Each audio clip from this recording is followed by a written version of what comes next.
Hello, my name is Rickard, and in this tutorial, I'm going to show you how to recreate this movie poster in Photoshop.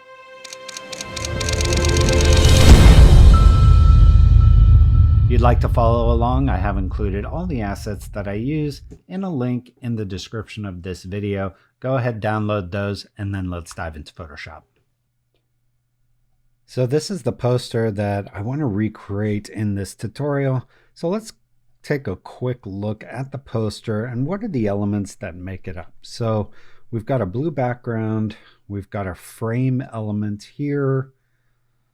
Within that frame element, we have a thumbprint. That thumbprint is kind of implied at the bottom here as well. We've got our titling here.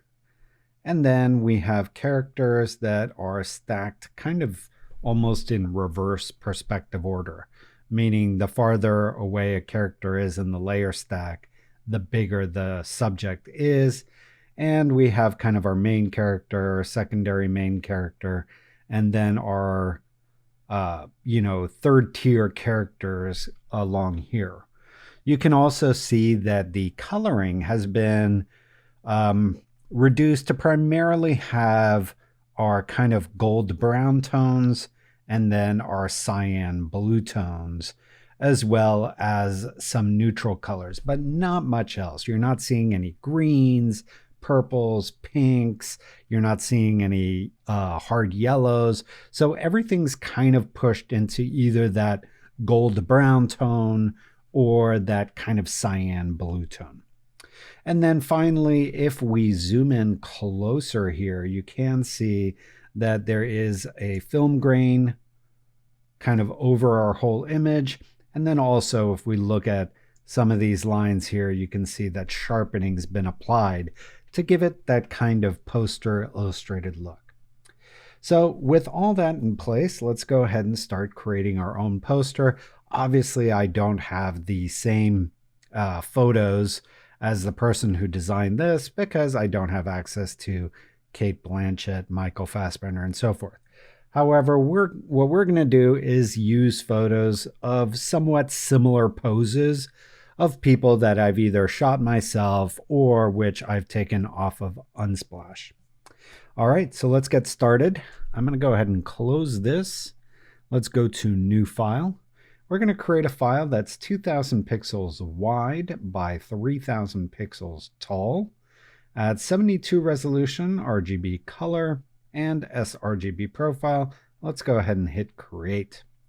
The next thing I want to do is set up some guides so that as I'm placing things in here, you also have a general sense of where we should place them. So let's go to View, Guides, New Guide Layout. And if you open this, you'll probably see something like this. We're going to change our columns to 4 and get rid of the gutter. And then we're going to make our rows 5, again with no gutter. We're going to add some margins. So at the top, we're going to add 205. On the left, we're going to add 60. On the bottom, we're going to add 330. And then on the right, we're going to add 60. Let's hit OK. All right, so now we have our template in place. The next thing I want to do is just add our blue background. For that, I'm going to use a solid color. So let's go here, go to solid color. And here I'm going to go 255569. That's going to be our background color. Again, that's 255569. Hit OK. Let's change the name of this to background color. All right, next I want to build out the frame element. So to do that, I'm going to go onto my shape tool here. And I want to make sure this is on shape, not path or pixels. And then I'm going to go ahead and make my shape. So there you have it. And then if we go to the properties of the shape, I want to make sure I have no stroke. It's already on 0. But if you want to be safe, just click on this guy here. That'll make sure you have no stroke. For the fill, I want an off-white color. So we're going to go in here and we're going to type in FBF7EE. Let's hit OK. And then finally, I want to give the corners a 50 pixel radius. I can do that interactively here like so. Or I can go in here and type in an exact number. Because they're linked, it's going to apply to all of them. So now that I have that in place, the next thing I want to do is create the kind of right angle here. And that goes from here to about the middle of these two guides. Now to do that, I'm going to use transform, but I'm going to go here onto my direct selection tool. That'll allow me to just select these anchor points down here. Now when I do my Command T for transform, you can see my transform controls don't go to the top of this path. And the reason for that is the 4 anchor points up here are not going to be affected. I'm going to hold down Command so I can skew this, hold down Shift so it stays straight, and then drag this to about the center point between these two guides, which is about minus 21.5. I'm going to hit the check mark here. This is telling me that once I've done this, I can no longer interactively change the corner radius. I'm okay with that, so let's hit yes. And we're going to call this frame. Okay, with that finished, the next thing we're going to do is bring in our thumbnail. Now to do that, we could go ahead and use our own thumbnail or a thumbprint, get some ink, put it on paper and scan it. But then your own thumbprint's going to be out there for everybody to look at. So instead, what we're going to do is use Firefly. So let's go and open up Firefly. And if you don't have Firefly, don't worry. I have included the thumbprint we're going to create in the assets folder. But for those of you who want to learn more about Firefly, here is the prompt we're going to use. And I'll include this in the description of this video. It's pretty simple. Photorealistic male thumbprint scan, black on white, as if cleanly taken with ink on a white paper. We're going to hit generate. And you can see here we've got some great options. Let's go ahead and hit generate one more time. And any of these will really work just fine. But let's say we want to take this one. First thing I'm going to do is just hit upscale to make it higher resolution. Once it's gone through this step, we'll go ahead and download it. Okay, let's bounce back into Photoshop. I'm going to go to File, Open, and within the Assets folder, I have saved our thumbprint, Firefly, Photorealistic. Let's go ahead and open that. And because we asked for it on a white paper, you can see that our paper here isn't a pure white.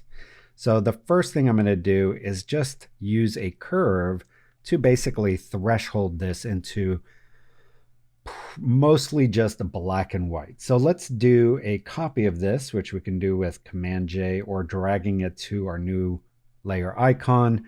And then I'm going to do Image, Adjustments, Curves. And the next time we do this, we're going to use the shortcut Command M.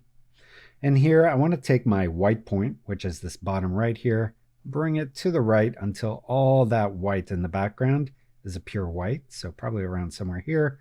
And then I'm just going to push my black to be a little more black as well. So we got good separation of our blacks and our whites there. So something like that. Let's hit OK.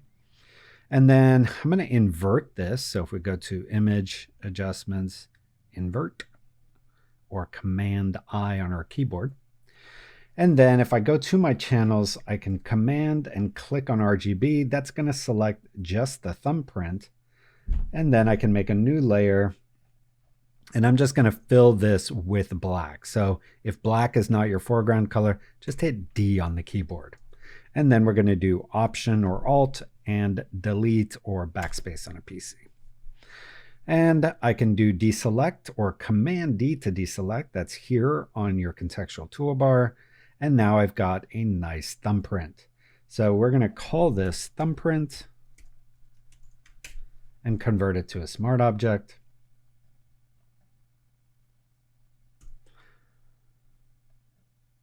And then I'm going to drag this into our file, do Command T for transform, and make this about the size of our frame here. So I want it about like that, maybe a little higher. And then I'm going to use this option here to basically just push up the bottom of the thumbnail so we just have a tiny bit of it breaking this bottom of the frame so that it closely matches our original in terms of the amount of thumbprint here. So about there. And we're going to make 2 copies of this thumbprint. So one's going to go behind our frame, and that one we're going to leave black. We're just going to set the opacity to 80. And I can do that here interactively, or I can just hit 8 on my keyboard with that layer selected, and it'll change the opacity to 80. All right, next I'm going to do Command J to make a copy of that smart object, drag it above the frame, clip it to the frame by holding Option and clicking between the two. I'll set the opacity back to 100 by hitting 0 on my keyboard, and I want to give this a color overlay, so we're going to go here and go to Color Overlay. Now this is already set to the color that I want, but for your reference, it's E5A-B37,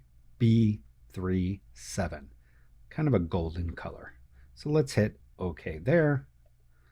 And now you can see we've got that thumbprint both in the background and also a little bit on the blue. Now, if we look at the original poster, this thumbprint is not in the background here or on the left side. So we're going to want to add a mask to our black thumbprint, go to our gradient tool, make sure our foreground color is black. I want to make sure this is on classic gradients so I can add multiple gradients on one layer. And then here, I want to make sure under basic, I'm on foreground to transparent and linear. Then I'm just going to go right below this guide right here and then drag down. And then on the left side here, just on the right side of this guide, and like so, and then here on the right side as well. So there you go. Now this is only coming out the bottom. This is sitting on top. All that looks really, really good. Now I'm ready to bring in my characters. All right, let's go File, Open. And in the assets, we're going to start with our primary female character. So that's the model photo DNG. This is a photo I took. And it's already set well inside of Camera Raw, so I'm just going to hit Open. And here I want to remove background. So I'm going to click on Remove Background. And if we zoom in here, you can see it didn't do the best of jobs here. It left a little bit here on the hat. So this would be a case where you may not want to use remove background. However, I feel like we can get better results. So let's go here in our history, go back to open. And what I'm going to do is go to my settings. And I'm going to go to image processing. And here along the top, it says select subject and remove background. Right now it's using device. I find that with cloud, you always get better results. So I'm going to switch it to cloud, hit OK, and then hit remove background one more time. You can see it's taking a slight bit longer, but you can see it did a much better job there. It didn't leave anything behind. It did better on the hair and so forth. So happy with that. Once I've removed the background, I'm simply going to right mouse click and convert to a smart object. And then we're going to double click here and just call this Woman 01. I'm going to drag this tab off to the side so I can see both my documents. And then I'm just with my move tool going to drag her in here. I'm going to say don't show again and hit yes. I'm going to put this at the top of my layer stack. And this guide right here, our second guide from the left and our second guide from the top, I basically want her chin to kind of be situated in that shape right there. So once I have her chin in place, I can do Command T for transform. Make sure this little guy is turned on. That's your anchor point. And then I'm going to drag the anchor point to where her chin is, and then hold down Option so it's scaling from there. and make this smaller to right about there. So we can see her hat is coming up and it's about at that guide. Now, I do want her left side here to kind of move to the right a bit. So I'm just going to rotate this a tiny bit like so. And I'm happy with that. So now we're going to move on to our next one. And we're basically just going to repeat these steps for every character. So let's go File Open. Our next one is our primary male character. And that's this file from Unsplash. We're going to do the same thing, remove background.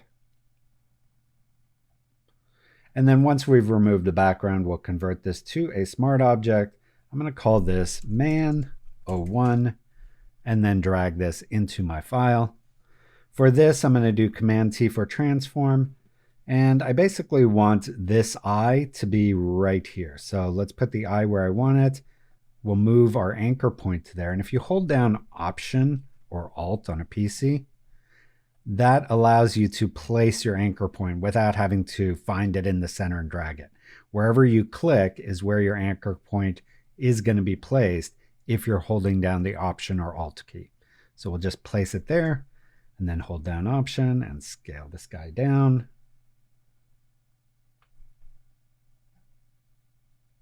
To about there. I want to make sure there's some separation. I'm going to rotate a little bit.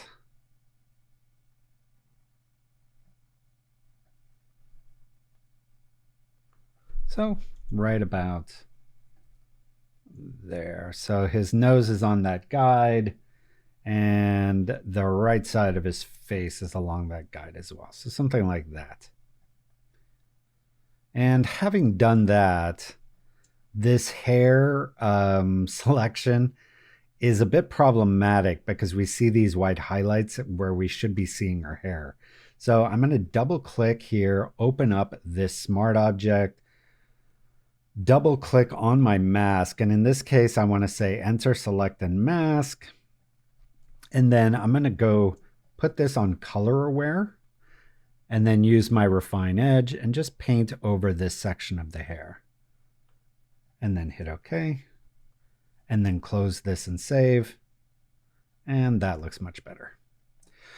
Okay, the other thing I'm noticing here, and I'm going to do Command semicolon to turn off the guides, is now that he's next to her, you can tell that she is more brightly lit than he is, meaning his highlights are darker than hers. And as I place these, I kind of want them to have the basic same tonality and also not have any color cast. I want them to be neutral. So I'm going to do Command M to bring up my curve. What I want to do is just take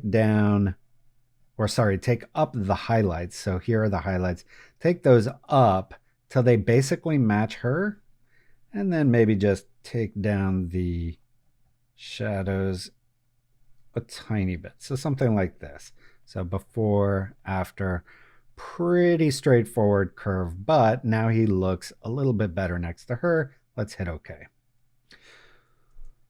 All right, next character I want to bring in is our mentor here. So let's go File Open, which is Command O, and it's this Pexels Ollie file. We'll do the same thing, remove background, convert to smart object. We'll call this man02.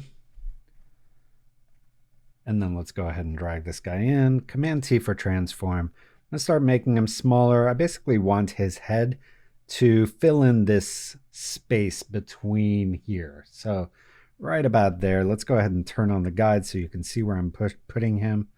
But it's right about there. And the nice thing about his placement here is we're using the lapel of the jacket, both jackets, to give him a nice frame for his head. So something like this. And again, you can tell that his coloring is off. Primarily the black point is what's off. His black point is quite a bit lighter. And also he does have a little bit of a yellow cast. So let's do Command M. You can see the black point problem in the histogram, and we can just fix that using the histogram there. And then if we go to our blue channel and just grab this, kind of hover over the area where the yellow's too strong. And it looks like that's right around there.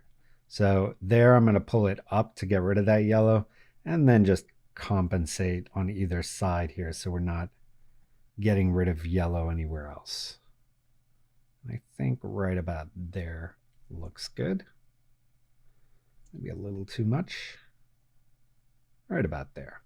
You can see before and after. He looks now just like more like he belongs with these two. Okay, next character is going to be our character, kind of a character over here.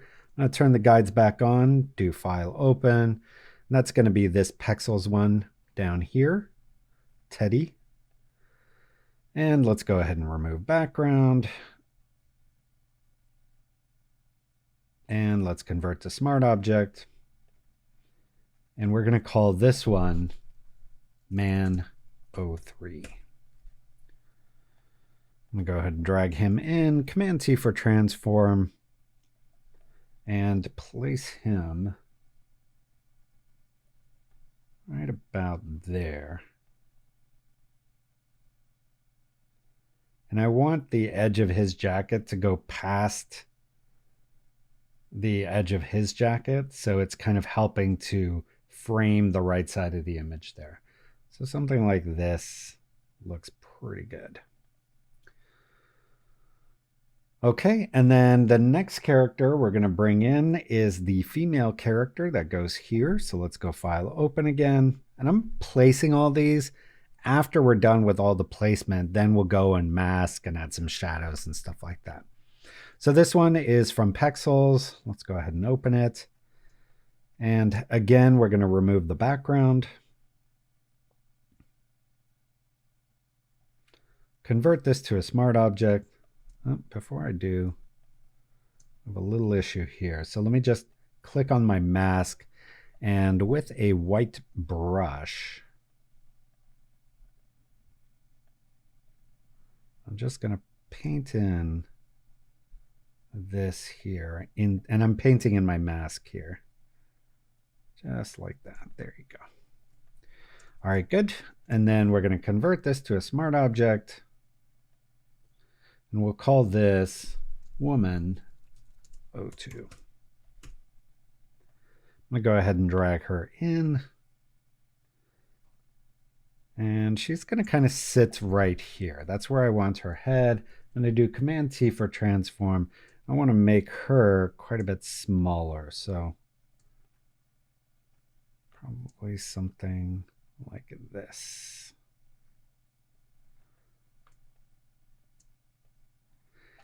And the other thing you'll notice on her is that she just looks way too warm for this scene. There's a few ways we could fix that. I think my preferred way would probably just be to use curves and then use my gray selector, kind of select part of her shadow in the white shirt that theoretically would be gray. And right away you can see that looks way better. She looks like much more like she belongs with these other characters. However, there's another way you could do this as well, and that's using camera raw.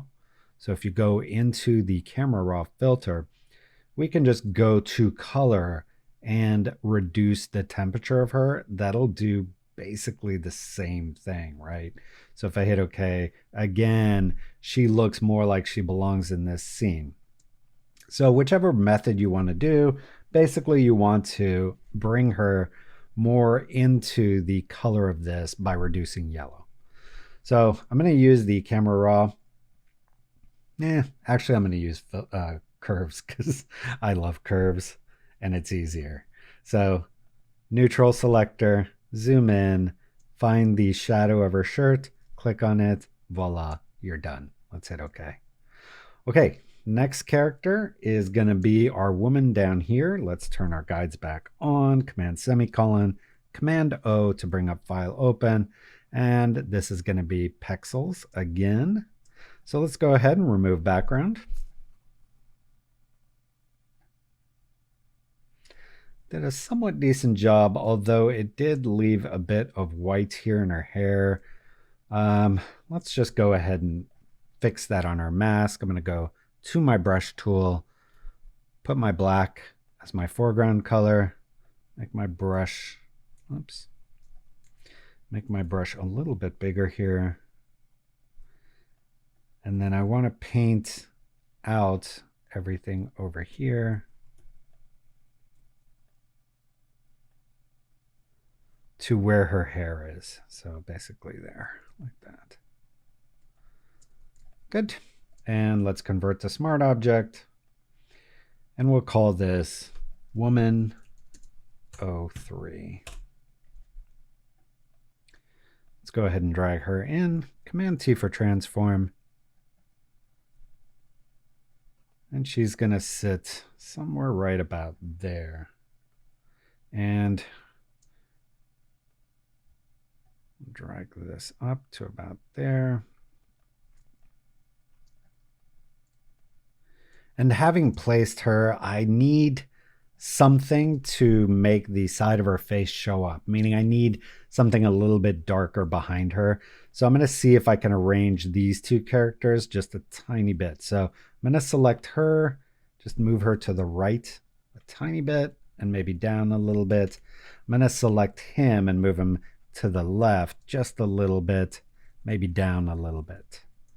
So there you go. Now I have a nice frame for the left side of her face there. If I turn off the guide, you can kind of see that more clearly. Maybe I'll move her even a little bit more there. So now we get her whole side of her face has a nice frame there. And that looks good. For her, she does have a little bit of a warm cast, and also she's kind of flatly lit, whereas all these other ones have a distinguished side of their lighting. So what I'm going to do is just Command M to bring up my curve and maybe just make her highlights a little higher and her shadows a little darker.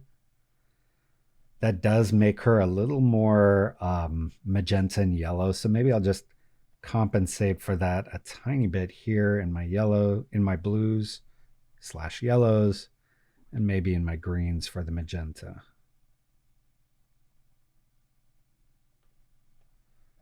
Maybe even in the red highlights.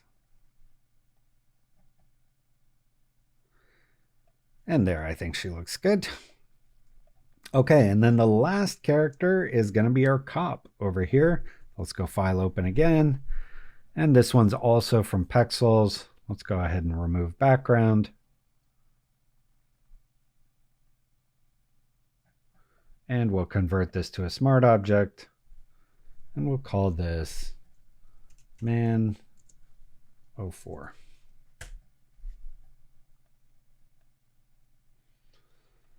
I'm going to do Command T for transform, and this guy, I want him to be basically here with his gun sticking past the frame, and I want his head to be centered basically right around there. I'm going to move him to the right. Actually, let's see. And as I'm placing these, similar to what I did with this, I'm kind of looking for a place where his head is nicely framed, meaning there's something behind it that gives it some basic shape. And right about there looks pretty good. I can maybe move him to right there.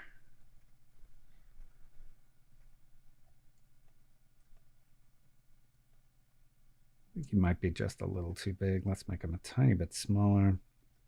But I do need him to cover up this gap here. So I'm going to move him to the right just a tiny bit, like so.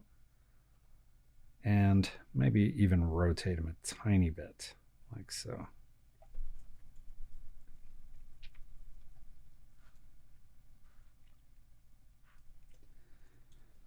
And that looks good. All right, so now we have all of our elements in place. The next thing I want to do is put a mask so that they're all kind of contained, and then add some shadows between them to just make them feel like they all belong a little bit better together. So first, let's go ahead and take all of our characters. I'm going to do Command G to put them in a group, and we'll call this characters. I'm going to go ahead and Command click on my frame thumbnail. That'll load the selection. And then I'm going to make this a mask on this layer. That looks good. All right, and then I want her hat and his gun to extrude past our frame. So to do that, I'm just going to go here, select him, and then make sure my mask is selected. And with a white brush, just paint in the gun so that it's going past the frame here like this. And then we'll do the same with her. Command, click on her, and then paint in the hat. Okay, so we now have the frame breaks. The next thing we're going to do is just paint some shadow in here. I'm going to go to the top of my layer stack and we'll add a shadow layer. And this shadow will just be kind of toward the bottom. I'm going to turn off my guides, put on a black soft brush, so hardness at 0. I'm going to take the flow down to 10. And then make sure my foreground color is black. And then just kind of paint along the bottom here. And then I'm going to add another layer. And this one is going to go behind Man 02. This is just going to be a little bit of a shadow behind him.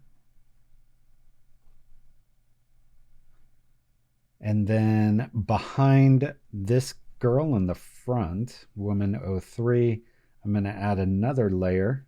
So right above Woman 02, and just add some shadow behind her, like so. And then finally, I'll maybe add just one more shadow behind him here, like so. So those all feel much better, like they belong together. We've got some distinction between all the characters. The last thing I want to do to kind of bring home all these characters here is just adjust the color. Now, when I make my color adjustment, I just want it to apply to those.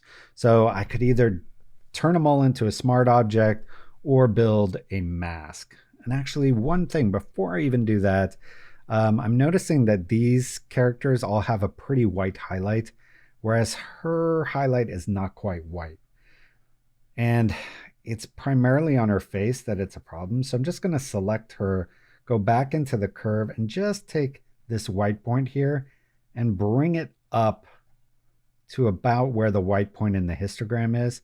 And I think that solves it actually. So before and after, that looks good. Okay, so now what I need to do is make a mask that incorporates all my people. So to do that, I'm just going to hold Shift, Command, click on my first character, hold Shift and Command. So I'm adding to my selection. And I'm going to do that with every single character here. So now I have them all in my selection.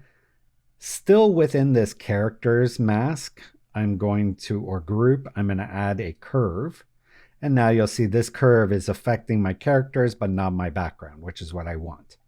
And here, what I'm going to do is first just bring up my bottom so we don't have a pure black. And then I'm going to go to my blue, kind of take down the blue in the highlights up here, and then counter that in the shadows so that we're getting this kind of gold coloring in the highlights, but then pushing toward the blue in those shadow areas.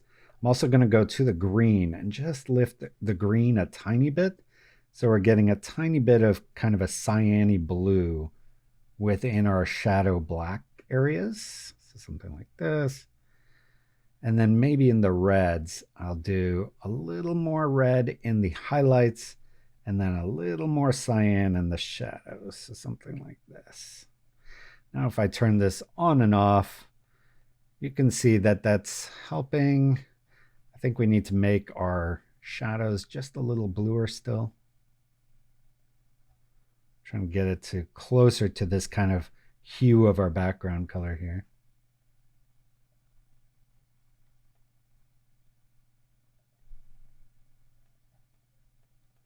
I'm pretty happy with that. All right, so that's the curve. You can see on our blue channel, we've got kind of a reverse S curve. Our green, we're pretty much leaving alone except for just a little higher on the black. And then the red, we're doing a basic S curve here, but very subtle. And then in the RGB, we're pretty much just raising the black level. And that's it.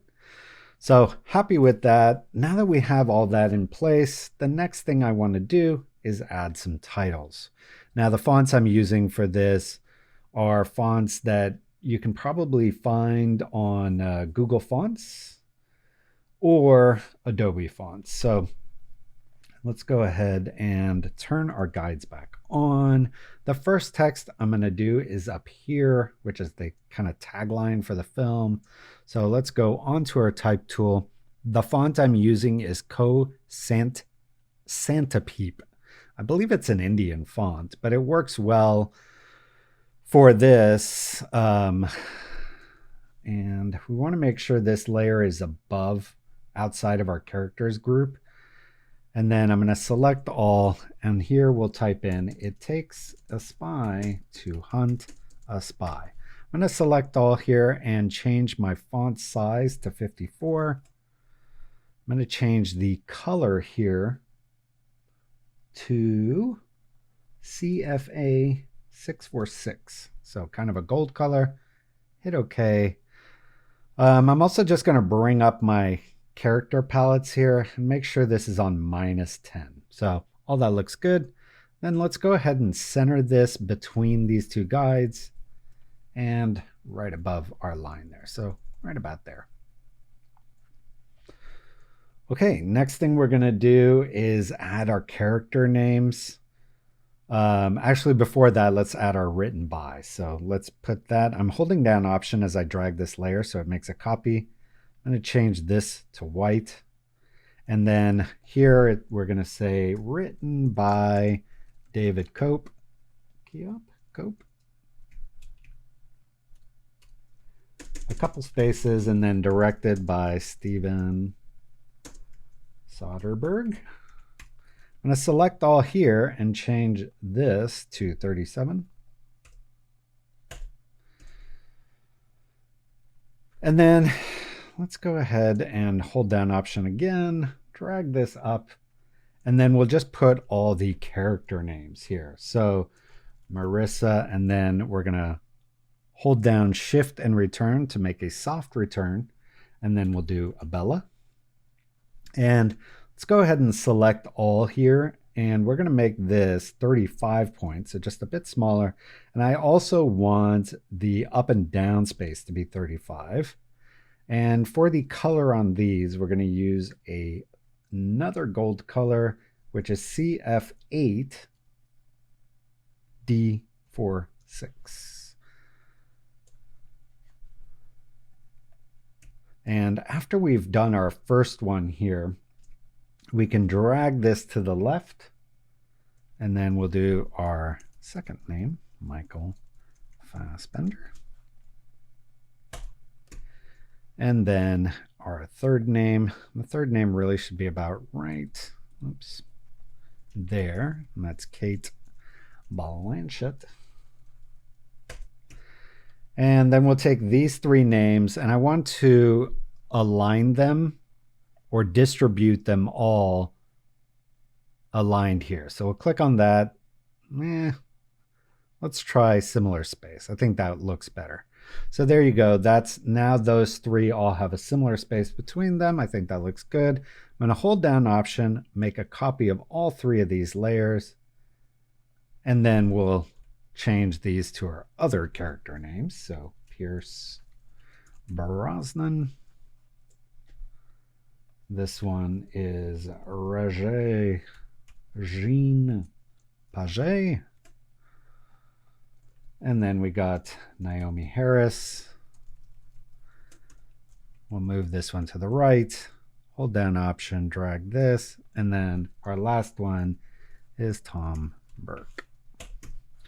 So those are all of our character names. And then finally, we're going to do our big text here. And for that, it's going to say black bag. I'm going to select all. I'm going to change this to Gotham. Oops. Gotham Light. We're going to change this to white, although to be fair, it doesn't really matter because we're going to make it transparent. And here I want this to be 172 point size.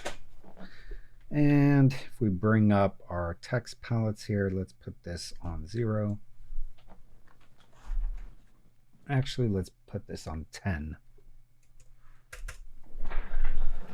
Okay, and then let's go ahead and place this right there.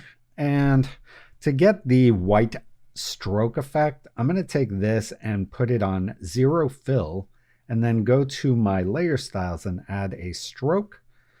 And I want a centered stroke at 4 pixels. I'm going to hit OK.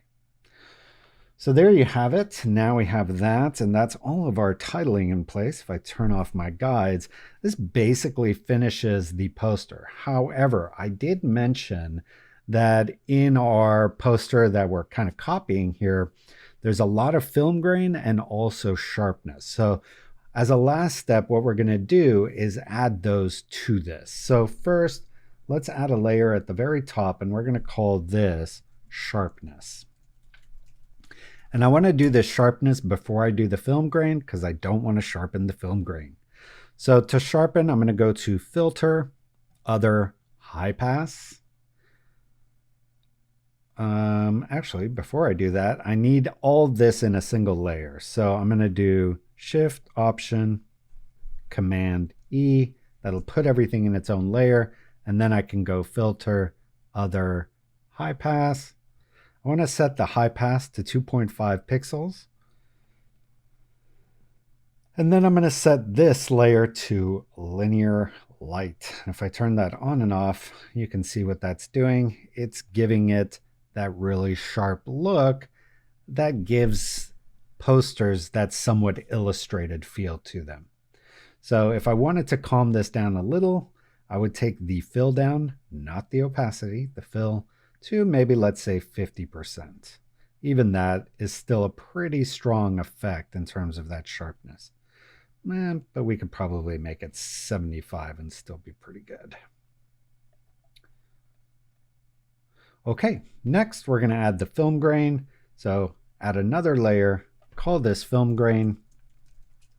I want to fill this with a neutral gray. So we'll just go here and set our brightness to 50. Option delete to fill that. And for a realistic film grain, I really like to use the camera raw filter and go to effects and put on some grain. The reason I like using this is you have this roughness control, which just the normal noise tool in Photoshop doesn't give you. So I'm gonna make this a bit bigger, turn that roughness down about there, hit OK. And then we'll put this on linear light as well. You can see that's giving us that strong film grain. Again, at 100%, it's pretty strong. So we'll probably want to go to our fill and take that down to like maybe 40%.